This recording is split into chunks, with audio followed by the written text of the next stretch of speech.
ధ్యానించుకుందాం. సామెతల గ్రంథం 11వ అధ్యాయం 28వ వచనాన్ని మనం ధ్యానించుకుందాం. ధనమును నమ్ముకొని వారు పారిపోవును, నీతిమంతులు సింహాసనము వారి వృద్ధి నొందుదురు.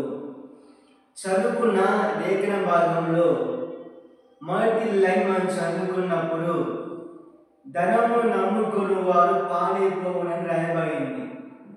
ఈ రోజున మనం దేన్ని నమ్ముకోవాలి అంటే దేవుని నమ్ముకోవాలి. మనం ఏం నమ్ముకోవాలి అంటే ధనం నమ్ముకున్న వారు ఏమైతే పారిపోతారు. ఎంతో మంది రోజు పట్టుకున్న ధనమే, కూర్చున్న ధనమే, పనుకున్న ధనమే, వాళ్ళు కంతలు కట్టిన కానీ వాళ్ళు ప్రతి దానిలో వాళ్ళకి ధనం అవసరమైపోయింది రోజున. అందుకని వాక్యం రాయబడింది కదా, నీతిమంతులు ధనాన్ని ఆశించేవారు కాదు కనుక వారు సిగ్గుస్తారని రాయబడింది. ఈ రోజున మనకు ఆధ్యాత్మిక జీవితం గమనించినప్పుడు ఇదిగో ధనాన్ని నమ్ముకున్న వారు ఎంతో మంది ఉన్నారు. ధనాన్ని నమ్ముకున్న దేశీ పరిస్థితి ఏమైపోయింది, ఆకలి పరిస్థితి ఏమైపోయింది. ఈ రోజున మన జీవితంలో దేవుడి సంగమా ధనాన్ని నమ్ముకుని వాళ్ళు పారిపోని రాయబడి వచ్చింది. ఈ రోజున మనము ధనాన్ని నమ్ముకుంటున్నామా లేక దేవుని మీద ఆధారపడుతున్నామా అనేది మనం గమనించాల్సిన పరిస్థితి ఈ రోజు మనకు కావాలి.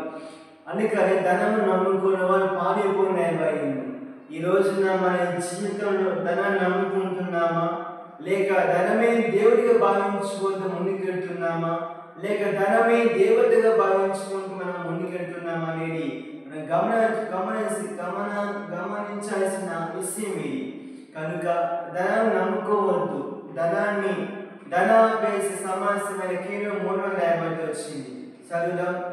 తిమోథీ రాసిన అపోస్తలుడైన పౌలు గారు తిమోథీకి రాసిన మొదటి పత్రిక 6వ అధ్యాయం 9-10 వచనం గమనించినప్పుడు ధనవంతులకు అభ్యసించే వారు శోధనలోను, మురిలోను, అవివేకయుక్తములను, హానికరములైన అనేక దురాలోచనలను పడుదురు. అట్టివి మనుషులను నష్టములోను శాపములోను ముంచివేయును.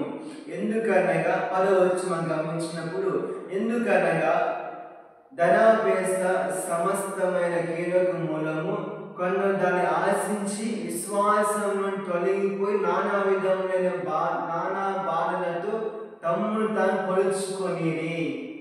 అని కాలము ధనం మోయించింది, ధనము ఆకర్షిస్తుంది, ధనం నిన్ను ప్రేరేపించింది. ధనమే దేవుడిగా భావించుకున్నావు అసలు మట్టి కలిసిపోయాను. కనుక మన జీవితంలో ధనానికి ఇచ్చే ప్రిఫరెన్స్ అవసరం లేదు, ధనానికి ఇచ్చే ప్రాముఖ్యత మనకు అవసరం లేదు. ధనమును నమ్ముకొని